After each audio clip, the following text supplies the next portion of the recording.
I'd also like to thank several others, including the consultants, the directors, and everybody from the team DEA for putting this survey together. Hello. Translators and the team from production, who literally burnt the midnight oil in trying to get this in the shape that you're seeing it now, also deserve our sincere gratitude. Last but not the least, the entire team would like to thank the Honorable Prime Minister, the Honorable Finance Minister, and the Honorable Minister of State for providing us this opportunity to share our ideas through the economic survey. So let me start. Let me start by first describing the theme that underlies this economic survey, which is captured in the cover page of the survey.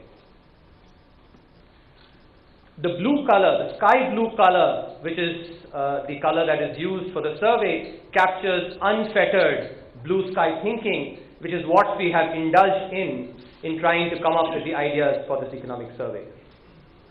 In an uncertain world in which we all work, there are three key elements that are critical for ensuring that policies really help in reaching the common person.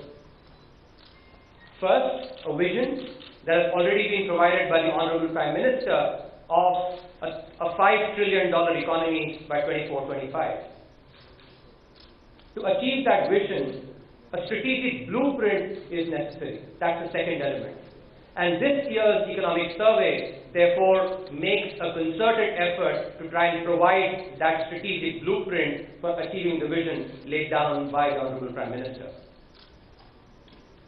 Third key element are tactical tools that are necessary to calibrate into this strategic blueprint. So the survey, especially volume 1, lays out the strategic blueprint and also talks about several of the tactical tools that are necessary to ensure that we calibrate continuously to achieving that vision. So the theme of the survey is captured by this vision, and that's why the central gear here is hashtag economy at 5 trillion. That's the vision that I just described, set by the Honorable Prime Minister. The survey talks about the blueprint for achieving this vision, and the key theme here is shifting gears through a virtuous cycle.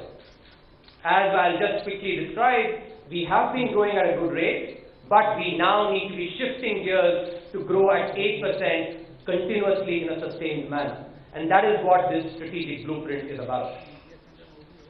This blueprint we intend to achieve by setting the economy on a virtuous cycle, with investment as the key driver of that virtuous cycle. The tactics that we're going to be focusing on, which several chapters in the volume 1 of the survey describe, are behavioral economics. As I will quickly describe, this is a key departure from traditional economic thinking. We're talking about legal reforms that are required to ensure that the ease of contracts is enhanced. We're going to talk about data as a public good, how that can enhance the ease of living of people, and how MSMEs can be unshackled to create jobs and productivity in the economy. So that's what this cover captures with the theme being shifting gears. All these gears are being shown in unison because they go together, and that's the theme that is captured in the cover. As before, we've actually kept the structure of 2 volumes. The first volume lays out the strategic blueprint. It has 11 chapters in it, and with the key intent being the blueprint for achieving the hashtag economy at 5 trillion. The theme, as I just mentioned, is shifting gears through a virtuous cycle with investment as the key driver. The tactics are behavioral economics, nourishing MSMEs, data as public good, legal reforms, and policy consistency. Volume 2 has been, in the way in which it has been presented in earlier years, with the first chapter providing the overview of the state of the economy. It will provide a ready reckoner for the existing status and the policies that have been employed in major sectors, and is supported by relevant data and tables. there are a couple of important additions that we've made to the presentation of the economic survey. And in this, we've been inspired by Gandhiji's talisman. Gandhiji said that think about that weakest person and how your policy can make a difference to his or her life. Therefore, we've tried to present the survey in a manner that can actually be accessed by the common person. And therefore, apart from the abstract that every chapter carries, there is also a chapter at a glance that the readers can look at to ensure that they get the gist of the chapter. There are videos that are being created, short 2-minute videos, to ensure that these supplement the abstract and the chapter at a glance. Those videos capture the key idea behind each chapter. Videos are available both in English and in Hindi to ensure that a large section of people can access the ideas behind the economic survey. So let me just quickly start by describing what we've accomplished in the last 5 years. As we've spoken many times, India has been a bright spot in the world economy, growing at rates that is actually higher than all the other major economies in the world. Over the last 5 years, the key achievements have been in creating pathways for trickle-down. We've ensured that we've grown with macroeconomic stability, which is not only have we registered high growth rates, but we've done that with low inflation and also a fiscal deficit that has been following the glide path as laid down by the FRBM Act. We've invested in infrastructure through village electrification, through national highways, and through the Udan scheme. Cooperative federalism has really been furthered over the last 5 years through the state share increasing to 42%, and the GST Council, which is a brilliant example of this cooperative federalism. And finally, I think what is an important departure from the past, the framework for corporate exits has been created through the IBC, the Insolvency and the Bankruptcy Code. So these have been important structural reforms that have been enacted over the last 5 years. Therefore, the economy is now poised for takeoff, and that is what the first chapter in the survey is about, trying to provide that strategic blueprint for that takeoff that can happen.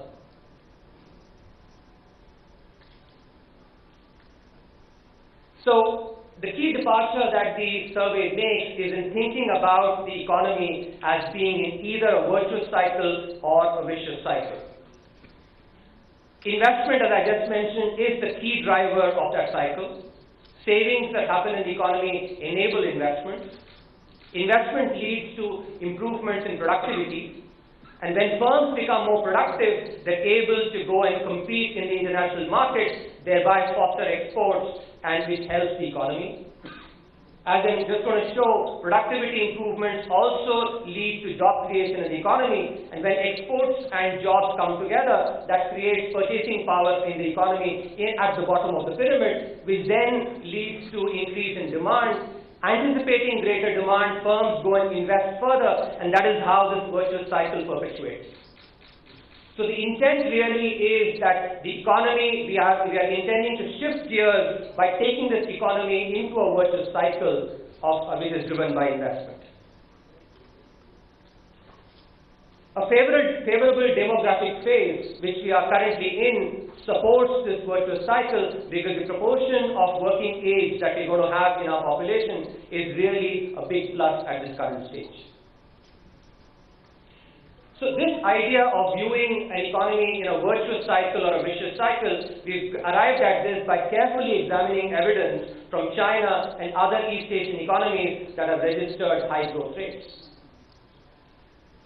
In this chart, what is being shown here is the rate of savings as a ratio of GDP, the investment as a ratio of GDP, and the consumption as a ratio of GDP for China. But I'm going to show you the chart for China. The other charts for the other East Asian economies are available in the chapter. So what I want you to take away here is take a look at that red line which shows consumption. Consumption as a proportion of GDP secularly declined in China as savings and investment increased significantly since the 1980s, touching up to 50% of the GDP as investment. And that is the key point that I want you to take away, which is the investment as the key driver of this virtuous cycle. Another way of looking at the same thing is using development time as the determinant. So what you find now on the x-axis is the log of GDP per capita, which captures the development time. The red line here, which is increasing, shows that as the per capita GDP increased, China's exports to GDP, that ratio went up significantly. Also, China's savings to GDP and investment to GDP increased significantly as the economy became better and better and the per capita GDP increased. This is the virtuous cycle that we're talking about. That as the economy started doing better and better, China started pouring more of its savings into investment, started saving even more as a proportion of its GDP and investing more, and that is what led to this virtuous cycle that we are really trying to focus on for the Indian economy. Some complementarities that are important to keep in mind here. So on the left side, what you find is how an increase in investment affects productivity, increases productivity. And that increase in productivity thereby also leads to increase in exports. On the right side, you see that an increase in the productivity leads to an increase in exports as well. So an increase in investment translates into increase in exports via the productivity route. This is one of the key complementarities that the virtuous cycle really relies on. A second complementarity that is important for us to focus on is the impact of investment rates on jobs. Here what you see is an increase in the investment rate brings down the unemployment rate in various economies, and that's the other complementarity that is quite important for us to focus on. Therefore, the two key departures that we make from traditional economics are as follows. First, the economics of equilibrium. As I just showed you using the Chinese experience and what we've seen with other high-growth East Asian economies as well, these high-growth economies set out on a virtuous cycle. And that is what enabled them to increase the per capita GDP and thereby create welfare for their citizens. On the flip side, the global financial crisis illustrated that countries can go into a vicious cycle as well. As people lost their jobs, their purchasing power declined. As a result, they were able to not demand as much goods and services, which had a dampening effect on investment, and thereby the vicious cycle operated as well. So this is a key departure that we're making from the traditional thinking by thinking about economies as either in a vicious cycle or in a virtuous cycle. The other key departure, which I've just alluded to through some of the pictures on showing the relationship between investment and exports and investments and jobs, is that traditional economics has viewed many of these problems of jobs, demand, investment, etc. in silos. In contrast, these are complementary phenomena that feed into each other, and that is why they should be viewed as a system that comprises a virtuous cycle. This virtuous cycle, as I just showed, is really affected by the demography as well. On the left side, what you see is, in the top panel, the way the increase happened in China, the proportion of the working age population, the proportion of population that was in the working age. And what that led to is being shown in the chart below, which is the savings. So as people started working more, the proportion increased, savings increased in China, which is what then enables China to invest more, and thereby the other effects that I've just spoken about. This is also being seen in other East Asian economies, the four of the economies that are being shown on the right side here, where as well the proportion of working age population increased, and thereby that led to increased savings in the economy. So the demography that we are in, and in the next 2 decades, we will be in a position to really avail the benefits of that demographic change that feeds into this virtuous cycle and thereby enables us to grow in a sustained manner at 8%, at an 8% real growth rate. One of the other key departures that we are making, classical economics thinks about humans as robots, optimizing robots that always do the right thing. But all of us in our daily lives, we actually can relate that we are humans with our idiosyncrasies. A branch of economics has really worked in this area called behavioral economics. 2 years back, the Nobel Prize in Economics was given to Professor Richard Taylor for his seminal work in this area, treating humans as humans and thereby thinking about policies for them. I had the good fortune of learning behavioral economics from him at the University of Chicago, and therefore the second chapter in volume 1 of the survey tries to create an ambitious agenda for social change by relying on some of the principles of behavioral economics. What we've done is we've tried to learn from a couple of important changes that have already happened in India over the last 5 years, which is the Swachh Bharat Abhiyan and the Beti Bachao, Beti Padhao. So these are some charts that illustrate the change that happened. On your left, you see the coverage of individual household latrines, 2015-16 and 2018-19.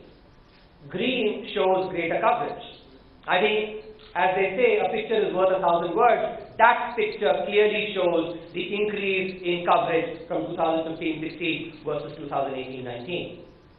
On your right, if you take a look, you look at the verified open defecation-free villages.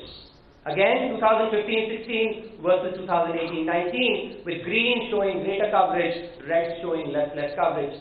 Even over here, it's palpable that the improvement has happened in ODF as a result of the Swachh Bharat Abhiyan. Some of us may think whether this is indeed something that can be sustained. The best way to go and look at that is the impact on health outcomes, because sanitation should eventually matter for health outcomes. So this chart shows what happened with a key health outcome, which is the diarrhea cases for children under 5 years.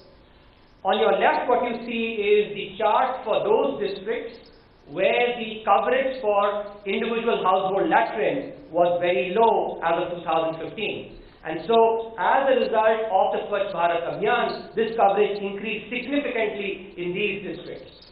On your right are those districts where the coverage was already high, and therefore the potential for impact through the Swachh Bharat mission was less. Again, this picture is very clear that the decrease in the cases of malaria among children of age below 5 years has been significant in those districts where the IHHL coverage was low as of 2015.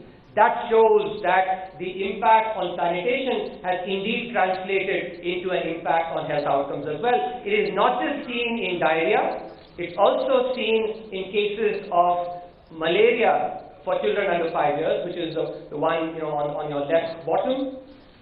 Cases of stillbirths, which are these are children born without life, and the children who are born underweight. All these 4 outcomes have translated, have showed positive impact because of the Swachh Bharat mission. Another important campaign that really utilized behavioral economics was the Beti Bachao, Beti Padhao. Here again, we're showing a chart that shows the birth ratios as of 2015-16 and 2018-19. What you find here is that the darker areas are those where the birth ratios are better. Birth ratio captures the number of children born for every 1,000 children that are born. And clearly you can see here that as a result of the Beti Bachao, Beti Padhao, the improvement in the birth ratios. Using the learnings from these 2 campaigns, what we've tried to do is to lay out the key principles of behavioral economics. There are 7 principles. Because of the paucity of time, I'm not going to go into the details, but these principles have then been employed for thinking about transformational behavioral change in the country.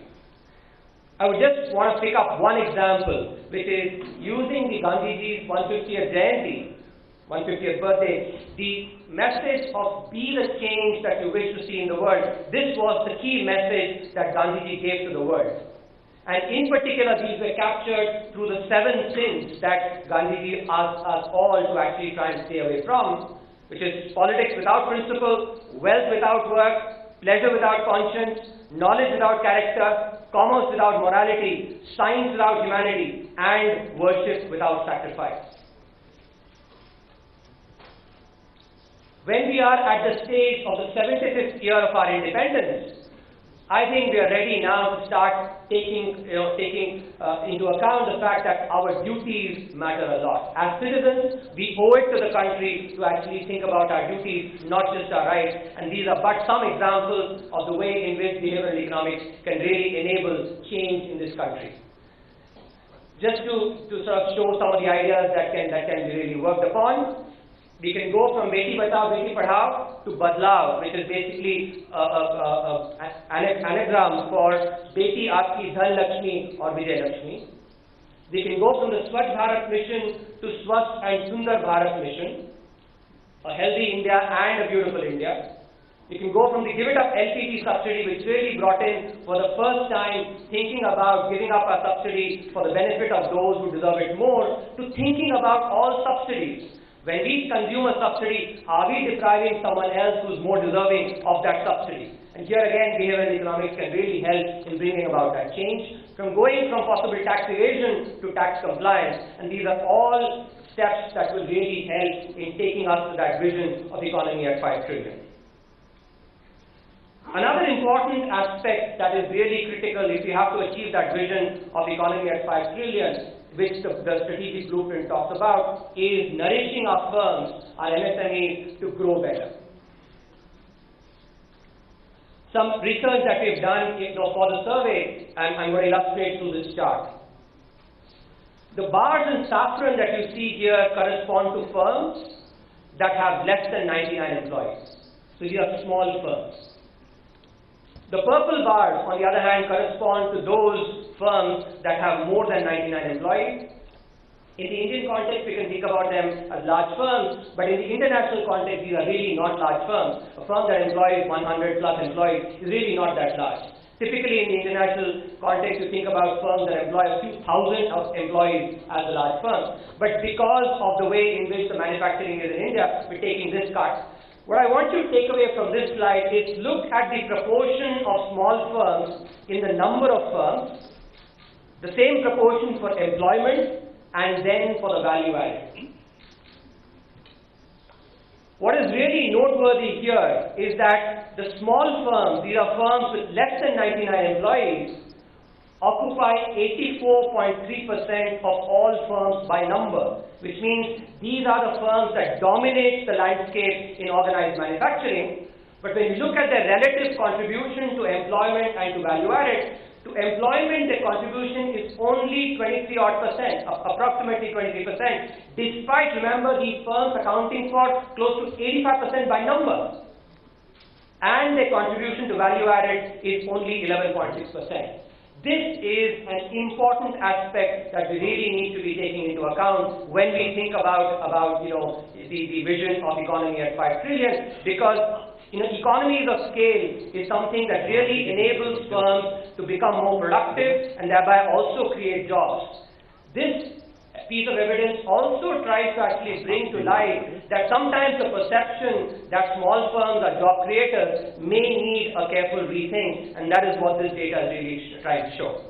So what we show in this chapter is that firms that grow over time and become large, that's what is being shown in the purple bars there. By number, they account for only 16%.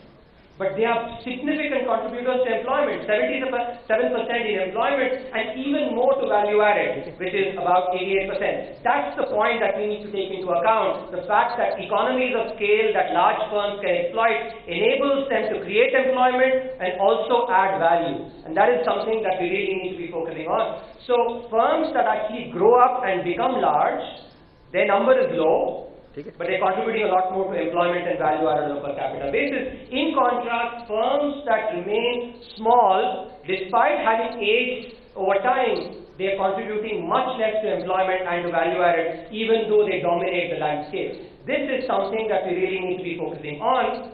Why is this the case?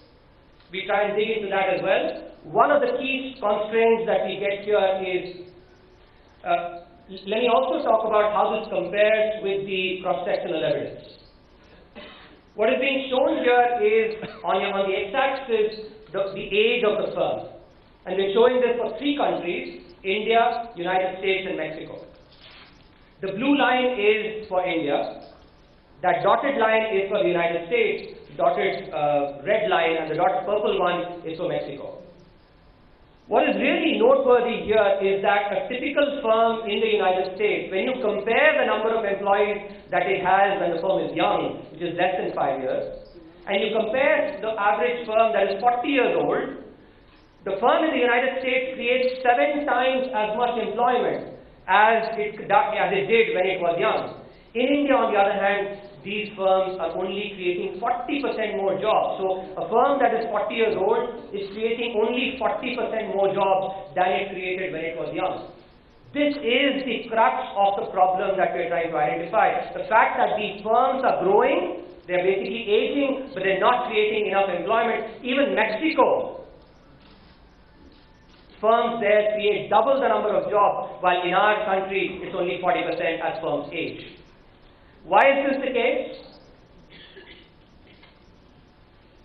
Labor reforms are one of those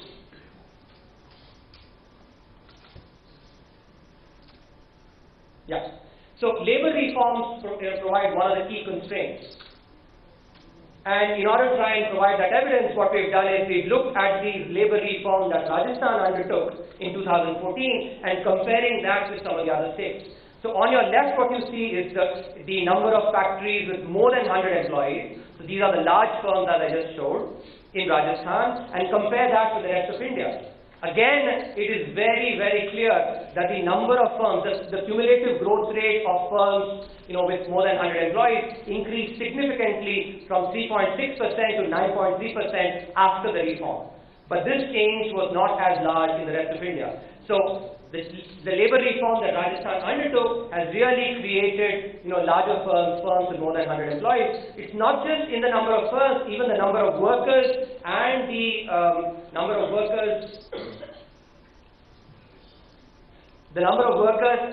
total output per factory has also increased. So labor reforms have really enabled in creating more labor and capital in the state. So this is one key aspect that we must be focusing on. The chapter goes on to think about some of the policy nudges that we should be focusing on. First, we have to really double down on incentivizing infant firms rather than small firms. The idea is very simple. All of us have, I'm sure, seen when we had our kids learning a bicycle. We provided that kid a support wheel so that the kid did not fall. But suppose we told the child that you can always drive a cycle with those support wheels, the child would never learn to drive a bicycle on her own. So good parenting is about really taking those support wheels out and telling them, initially keeping them when the child is learning to bicycle, but then take them out so that the child is able to bicycle on her own independently. That is the way in which we have to actually let the MSMEs unshackle them and grow them, by enable them to grow and create jobs and productivity in the economy. So this can be done by having a sunset clause for all the size-based incentives that we have, with the necessary grandfathering, so that the firms get the time and the opportunity to sort of shape up, to be able to adapt into this change. Focus on infant firms in the more employment-intensive sectors like construction, tourism, etc., and focus on service sectors with high spillovers. Tourism is one good example. A few more ideas, which is one of the key things that we are now witnessing is data. The power of data, which is really become important in the current scenario. So one of the chapters that we have in this volume 1 is data of the people, by the people, for the people, thinking about data as a public good. Just imagine, let me paint out 2 scenarios to you. On your left, think about someone, a lady who is in a remote village, who can access on her smartphone the nearby hospitals. Not only the hospital, but she can also access what is the quality rating of this hospital. Now imagine if someone in that village becomes sick and has to be rushed in an emergency. This piece of information can really be life-saving to that particular that woman and people in the village itself.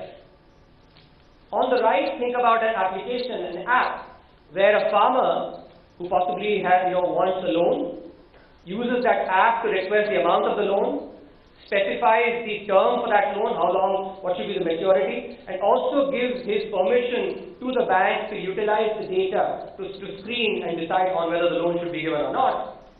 All this is done through the app. The farmer does not need to run from pillar to post at all. The banks use fintech to basically screen the loan. And once the loan is approved, the bank just credits the loan amount directly into the bank account of the farmer. This can all happen without the farmer ever having to step out of his home, just using his phone. And that is the potential that data as a public good really provides. This is because the marginal cost of data has really gone down, while the marginal benefits have gone up significantly. And that's why data can be visualized as a public good. Governments today need to be investing, therefore, in creating data as a public good in exactly the same way as governments create roads, ports, etc.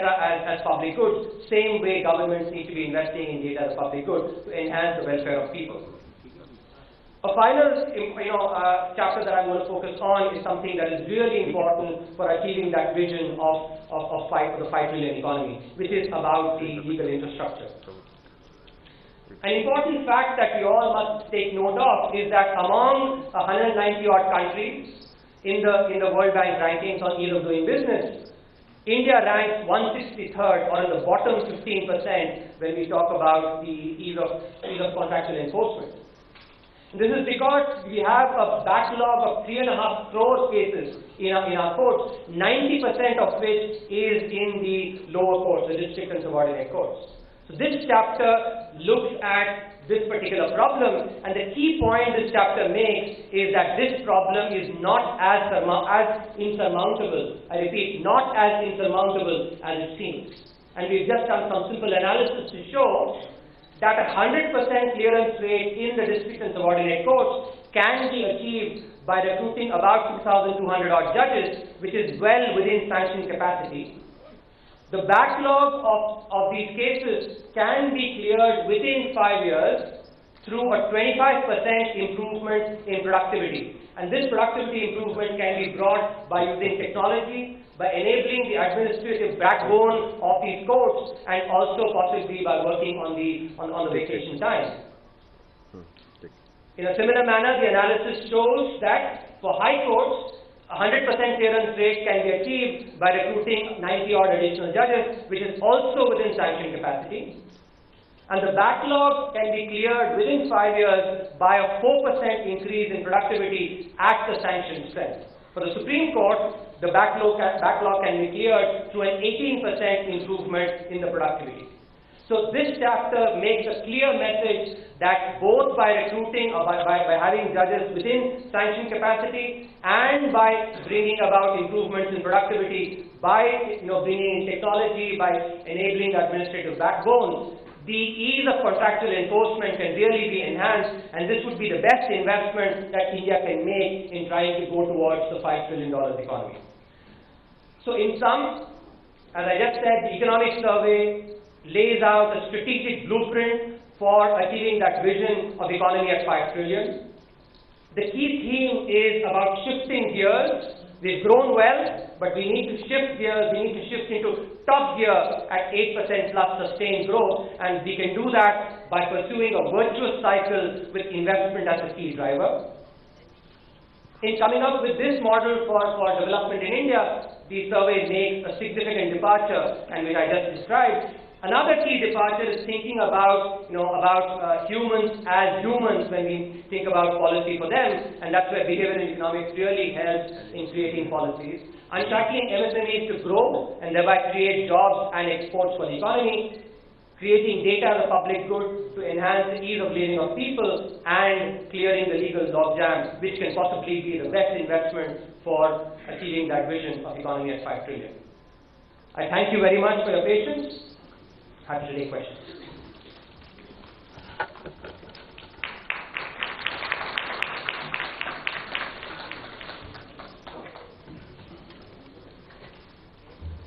We'll take a few questions now. I think they will kick in this.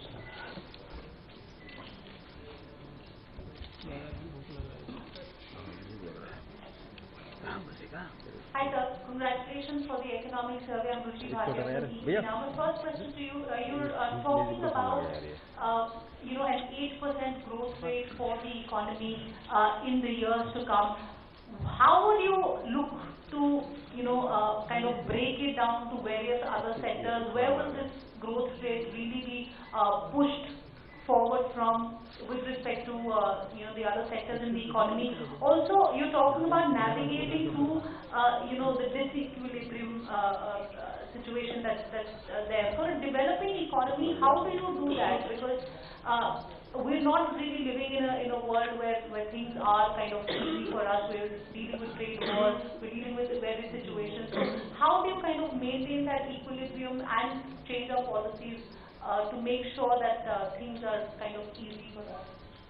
So let me take your second question first. The evidence that we showed were for China starting from the 1980s, at which time China was indeed a developing economy as well.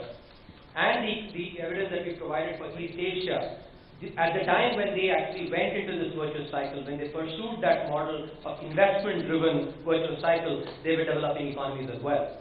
And therefore, they have enormous relevance for India as a developing economy. So, the model that we suggested is by looking at other developing economies, and this is not just true for these economies that have grown at high growth rates now, but every economy that has grown even in the past has grown by really investing. And now to take your first question, first part of the question. We are being agnostic about the investment. The investment could be labor intensive, could be capital intensive. But what is really critical here is that investment is one that enhances productivity and thereby enables firms to go and compete in the international market. One of the key features that stands out when we look at all these countries, they all pursued an export-driven model where productivity enhancement enables them to compete in international markets, and that is something that is really critical. I'll just add a few words. See, the point is that the point you were trying to make is, what do we specifically try to solve all the problems? Typically, the traditional way of solving for a very high growth economy would have been to try and solve every little silo. Solve for jobs, solve for skills, but when we went and began to look at the evidence, particularly of the East Asian model, we found that the key driving factor was not trying to solve all these little silos separately. In fact, all these economies had roughly the same model, which was the following, was to essentially use a very high investment rate, essentially to cut through the morass, i.e. investment is what brought in the technology, investment is what created the demand, investment is what brings in creative destruction, and so this one driver seems to cut through everything and cause the cycle to happen. And so if you want an 8% growth, what we are arguing, the evidence suggests we need more than 35% of GDP in investment rate. So the question then arises, how do we generate this? And again in this, a few things come out very clearly. First of all, although FDI does matter, savings is the key driver of this. So domestic savings. Now, again, traditional economics would suggest that savings is influenced by real interest rates, but we show that there is no evidence for this. Savings rates are basically driven by demographics and growth. Now, this is interesting because since savings rates are insensitive, relatively speaking, to real interest rates, it means that we are in a position to radically reduce the structure of the cost of capital without influencing saving rates. So this means that what you do is essentially lower the cost of capital. Savings rates continue to rise because of demographics and growth. And this is a very key degree of freedom that you get in order to be able to grow much, much faster. And every single country seems to do this. I mean, China, for example, had a savings rate of over 50% of GDP, but it had very low interest rates, relatively speaking. And that was the evidence that we showed. I think it's important to emphasize, therefore, that as I just showed in the slide, it's important to think about the virtuous cycle coming from complementarities, and therefore not thinking in silos. It's a system that is what is driven by investment. This side, sir. Timothy from CNBC TV 18. My question is on the gears that you have mentioned in the survey. Very clearly you're talking about investments and savings, but the key over here is also jobs. Jobs have been under question over the last few years, and now when you push the idea of jobs, you also mentioned in your slides, in not creating enough jobs when it's the age of firms as compared to the other nations, that is Mexico and US. How would you think India would be able to employ more people, give more jobs so that investments and savings do come in from the people who are the citizens of India and not just the government? So I think what is very clear is that when I spoke about the comparison of India with the other countries, this is 7 decades of policies that where we've really fostered these firms that only are very small. In order for job creation to happen, it's the young firms that grow and become bigger, exploit economies of scale. Those are the firms that really create jobs, and that's why if you remember the slide that I showed you, when we compared the United States, Mexico and India, if these firms as they age there, they create a lot of jobs. In India, because we have these size-based incentives, when you have a size-based incentive, for instance, let's say you have, these are for firms that are more than 100 employees. The size-based incentives are only for firms that say less than 100 employees. What firms then do is, once they grow to 95, they actually try and create another firm in order to continue having that benefit. And that is what creates the perverse incentive, because they don't grow enough, they're not able to exploit the economies of scale, and thereby they're not able to create enough jobs. One other important feature here is that small firms, there is as much job destruction there as there is job creation. And therefore the net job creation in those firms is not as much as it is in the large firms. So the key message there is what we really need to be focusing on in order for job creation to happen is unshackling these MSMEs, enabling them to grow by taking out these policies, focusing on young firms which can actually grow into large firms and thereby create jobs and export to the economy. I'd like to add one more finding that is there, which will be non-intuitive to people who are used to reading more conventional economic news.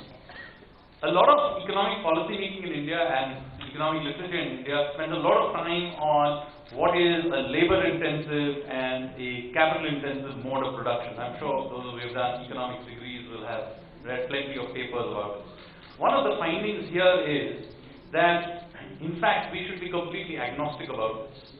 Because when you take only a particular activity in a silo, does it matter? If you take the entire value chain, in fact, it doesn't really matter, because you need to create, you employ people in order to create the capital goods, you employ jobs, you create jobs in order to do the research. So the entire value chain, therefore, cannot be in any meaningful way thought of as either labor-intensive or capital-intensive. And one good example again is China. China had an extremely capital-intensive expansion. I mean, about half of its economy was being invested every year for the last 20 years. And yet, this is the same country that ended up creating hundreds of millions of jobs. Now, clearly, the point here is that what really matters is whether or not the investment is efficient and internationally competitive. It doesn't really matter whether or not it is specifically capital or labor intensive. This siloed, static approach we need to break out of. And I think let me just add an example here. Think about the ATMs, right? When tellers were replaced by ATMs, when you think about in that silo of just the ATM, picking out cash, it may seem like jobs are being lost because ATMs came and actually replaced the tellers. But when you take into account the entire value chain, which is the chain of those ATM machines being built, the R&D for that, transporting those ATM machines, the cash being put in, or similarly think about today, a Swiggy, they're replacing eating, let's say, at home. There are jobs being created. When you look at it in the entire value chain, instead of looking at it in a silo, it may seem like if you look at it in a silo that jobs are being replaced because of investment. But when you look at it in the full value chain, jobs indeed are created, and that's the evidence that I just showed, that when investment goes up, unemployment rate actually goes down, and that's the key point to keep in mind here. We'll take a question. Subramanian, I'm Rahul Srivastava from India Today Television. I have two questions. Yeah. The gentleman who presented the last economic survey just recently sounded extremely unconvinced about the very data which came with it. And I don't think there has been any economic survey in the last few years with as much domestic discord and international scrutiny. Now, how convinced are you about your vision and the data which comes with it? One. And what let me respond right away. Can I finish my second question? Then you can. The second question is, when you talk about silos and a virtuous cycle, what are the silos which have been dismantled but still exist? And is there a virtuous cycle absent today? So, I think on your first question, there's a lot that's been written. What I want to do is focus on the ideas that we are bringing to try and make a break and really put the economy on the sustained 8% growth path. So let me respond to the second part of your question, which is the virtuous cycle that we are talking about is to ensure that we don't create these silos. We think about demand, jobs, investment, savings, all of them as a system that is driven by investment as a key driver. In other words, what we are saying is, let investment, private investment increase. That investment will make firms more productive, will thereby bring jobs and also enhance exports, because our firms will be able to compete better in the international market. And thereby, you will have demand increasing because purchasing power will, land up in the hands of the bottom of the pyramid. And that demand will then, anticipation of that will lead to investment. So the point is, rather than looking at solving each of these problems in a silo in a different way, let's think about it collectively with investment as the key driver. Let's get investment going. The others, because of their complementarities, will start flowing. And basically we show that this is essentially the only way it's ever been done. So that's why a lot of evidence has been put together to show that, particularly from East Asia, we have of course talked of China, but it's true of many of the other East Asian countries. It's the only way it's ever been done. Use very high investment rates to cut through the silos and get the whole machine moving again. Sir, I'm Ashutosh from BTVI News Channel. First of all, I congratulate you for your first survey. Very importantly, you have put a lot of emphasis on investment in your survey. You have also reiterated the fact that investment has to come. But the thing is that in the private sector investments are down in the last 5 years. We all know that investment has to pick up. But from where does this investment come, sir? We have been depending on public spend in the last 5 years. Recently, RBI's rate cuts are not being passed on for the consumer to spend or for the investments to be made. So, it's very appreciable that investment has to come and the cycle has to grow. But from where and how? So we focused on trying to lay out the model for the economy to grow on that path of 8% sustain, and we talked about investment as a critical element and the key driver of that. Happy to engage on what are the aspects. I'll just lay out a couple of them. We focused on trying to ensure that the model is first understood before talking about some of the details. One key aspect we've talked about the cost of capital, which is really important because investment cannot go up unless the cost of capital increases. One opportunity that we have, investment cannot go up unless the cost of capital goes down. One key opportunity that we have is that the cost of capital internationally is quite low. Liquidity is very high there, and as a result, there is opportunity both for the firms and for possibly the sovereign as well to think about going and raising money abroad. Relatedly, that another point is that we can allow foreign investment to come in as well for investment to get fostered. Drishti from Bloomberg News. You are projecting a 7% growth in the survey. But there are a lot of questions on the credibility of the number. Somebody asked you that your predecessor has also raised those questions, but it's not just him, there are many others. There are many economists who had written earlier, more than 100 economists had written, and there are economists who are using their own set of indicators to know how fast the economy is actually growing. So why don't you try to address that controversy and put all that to rest? So I can definitely respond to that, but there's been a lot that's been already written. Couple of points specifically that those indicators that have been correlated with. There are other indicators that you can correlate with as well and try and overturn what the evidence has been shown.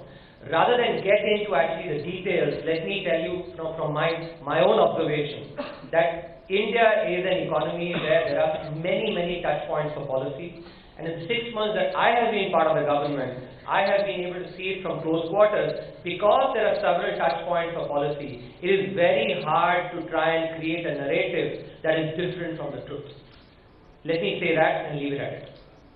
Hi, I'm Shubham from Cogensis. So while not in the presentation but in the survey, you mentioned that the government must not deviate from the fiscal deficit target to fund new schemes. Is the possibility of a fiscal stimulus, we should now assume, is out of question to prop up economic growth? What we've tried to talk about is that investment is really critical. Related to that is that investment by the private sector cannot happen unless there is if there is, for instance, crowding out because of the government. So implicit in the emphasis on the private investment, what we're also talking about is sticking to the glide path, which is over the last 5 years we've done a very good job of, and therefore we anticipate that is a path that we will continue. Nirmala from TV18, congratulations on your first survey, sir. One quick question, just adding on to the question on the fiscal deficit side. You have stacked off challenges for the fiscal roadmap for FY20. Should we read this, as a kind of a messaging, probably just ahead of the budget, because the CA's comments, hold a lot of value. That's one. Second, obviously your survey is very clear on the fact that we don't think, the government doesn't think there's any need or a space for any fiscal stimulus going forward. We should be looking at the virtuous cycle concept. Can you please put all this together? So as I think it responded to the earlier question, we will be sticking to the fiscal path, the fiscal deficit path that's been laid out, because we're following that glide path as well. Because if investment, especially private investment, has to get fostered, crowding out cannot happen. And that is something that we've made it very clear. Yes, Anjali. So this is Anjali Ojha from Go News 24/7. So we have seen of late GDP growth without a growth in employment rate. Of late some data came about unemployment being at an all-time high. Now you're talking about a virtuous cycle, but there's also a vicious cycle where unemployment leads to the economy going down further. So how are we actually going to push investment? How would you ensure that private investment comes in, and where does government step in all of this? I think first let's make sure that this statistic about unemployment rate being at high, that clarifications have been put out. There are other data sets that have been used to show that this is something that is clearly not correct. So let me clarify that at the outset. Second thing is what is important to keep in mind. The economic survey's intent is to lay out a medium-term objective to ensure that various challenges that are there, of jobs, demand, exports, etc., all those are viewed as a system, and through investment, especially private investment, we create the conditions for all these macro variables to move in a positive direction. Sir, Please. मैं आलोक प्रियदर्शी हूँ, CNBC आवाज है sir. मेरा सवाल ये है कि जो आपने दो सर्वे में बात कही, एक तो रिटायरमेंट एज बढ़ाने की ये सजेशन दिया है, और दूसरा ये कहा है कि डेमोग्राफिक डिविडेंड का जो एडवांटेज है आज से 10 साल के बाद खत्म होना शुरू हो जाएगा। तो ये दोनों क्या आपस में कोरिलेटेड है, या फिर जो पोस्ट रिटायरमेंट की एज बढ़ाने की बात है उसके पीछे क्या तर्क है? तो हमने ये कहा है, हमने वहाँ पे उस चैप्टर में सारे राज्यों में, कुछ राज्य हैं जैसे आपके जो सदर्न स्टेट्स हैं, सदर्न स्टेट्स में ये जो चेंज आ रहा है ये थोड़ा तेजी से बढ़ेगा, जबकि आपके उत्तर प्रदेश, बिहार और जो बाकी अदर स्टेट्स हैं उनका एक्चुअली समय लगेगा। तो हमने ब्रॉडली ये कहा है कि क्योंकि आयु जो है बढ़ रही है, life time actually increasing, life time बढ़ रही है, इसके कारण हमें सोचना पड़ेगा कि रिटायरमेंट एज हमें बढ़ाना चाहिए या फिर, क्योंकि बाकी देशों में ये हुआ है, कई देशों में हमने वो एविडेंस भी दिया हुआ है जिन्होंने जहाँ पे भी एक डेमोग्राफिक चेंज हुआ है, उन देशों में इसके बारे में सोचा गया है। तो आर्थिक विश्लेषण जो है इस तरह के आइडियाज देता है। हमने देखा है कि अगले 2 दशक में काफी सारा फर्क आएगा, काफी चेंज आएगा इसमें, तो इसलिए सोचने की बात है। Sir, good afternoon. Shishir here from Hindu Business Line. Here, sir. This way, sir. Yeah.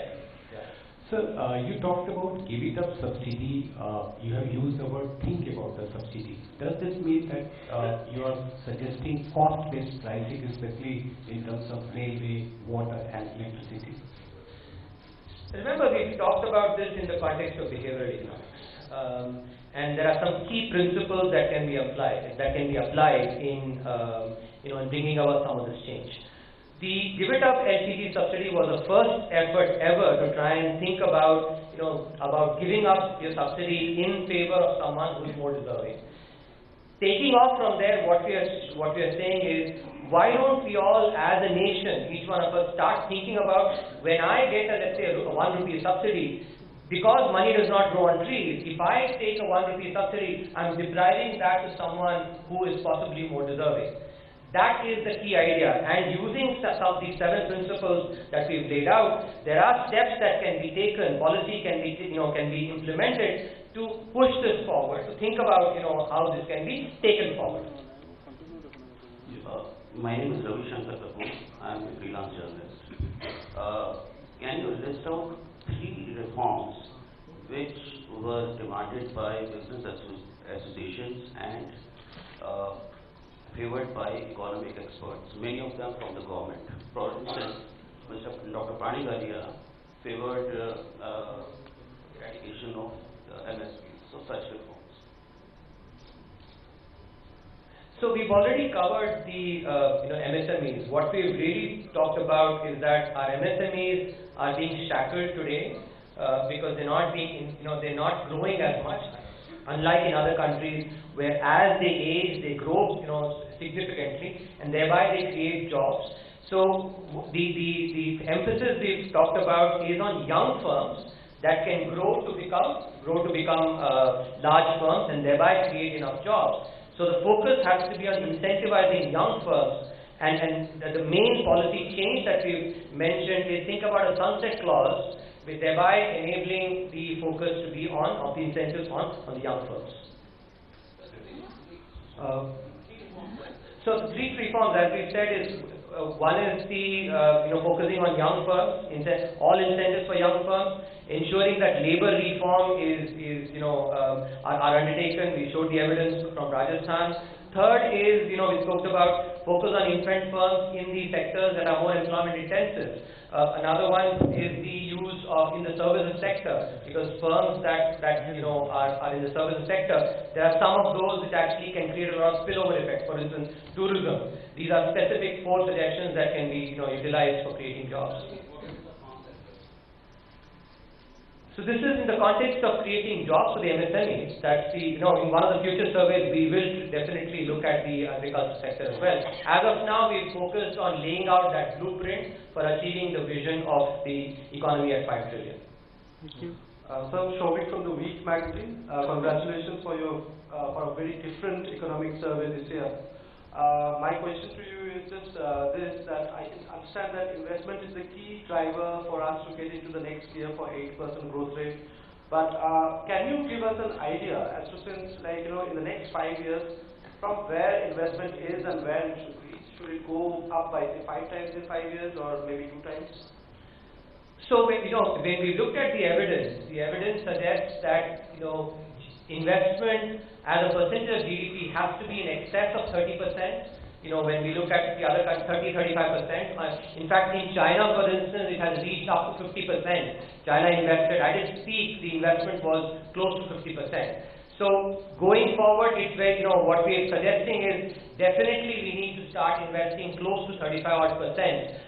But in trying to pursue this virtuous cycle, as the economy will grow, we need to plow back more into investment and thereby really sort of sustain this virtuous cycle. So what is the rate now? It's about, I think, 33%. Yeah, I think that we'll check that. 29.3 is the fixed capital formation at this point. So, from 29 odd, we can, if we can get to the mid 30s, then, we will really get into this virtuous cycle, and then we need to sustain at that level. 5% is a large change.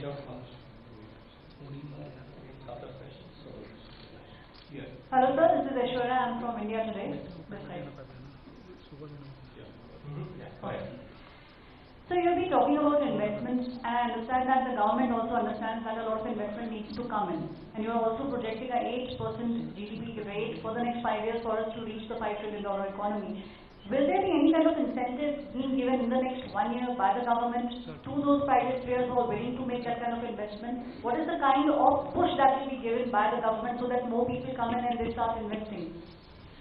So it is important to understand the essence of the model that we have laid out, which is that investment will make firms productive.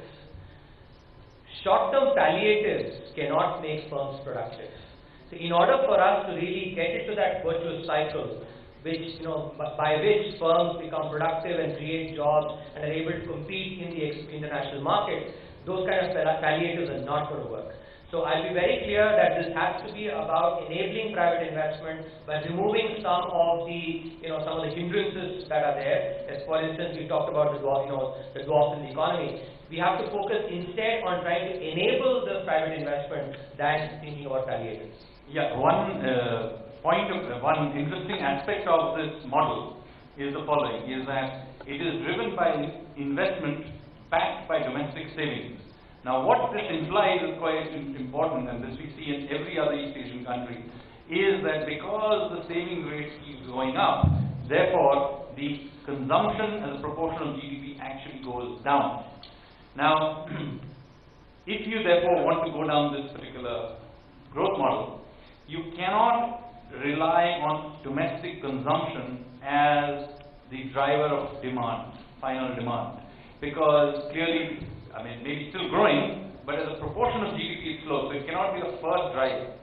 So this is why we are not wildly keen on things like trying to, that's the point you made of palliatives, so trying to reinflate consumption demand in some way. Because this model in itself is actually working against that. Instead, what you have to do is to look at exports. Why? Because all this investment you're doing, what is the final consumption demand for it? It has to, part of it has to be abroad because your growth model itself precludes it. So if you see all these Asian high growth economies, they are high investment, but they are also exporting economies. You cannot be a domestically oriented, consumption driven economy as many economists sometimes argue for. Hi sir, Maiden from Business Television India. You have talked about the need for having a conservative fiscal path, but I just wanted to ask you that in the current times when we are seeing slowdown in the auto sector, in the real estate sector, MSMEs, as you said, the need nourishment and encouragement, should the fiscal consolidation be made more important, or the boost and growth to the economy and public spending should be more important? I think we've answered this question earlier. There are a couple of other questions similarly. It is important that we stay on the path, because otherwise there is a risk of possibly crowding out investment, and we've already talked about investment as the key driver. Therefore, sticking to that path is important.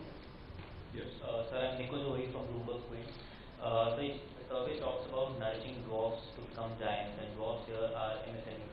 And MSMEs that have not grown despite, so one of the ways you suggested this can be done is by recalibrating priority sector lending to direct credit to these young firms. And there are a few schemes of the government that are currently in place, like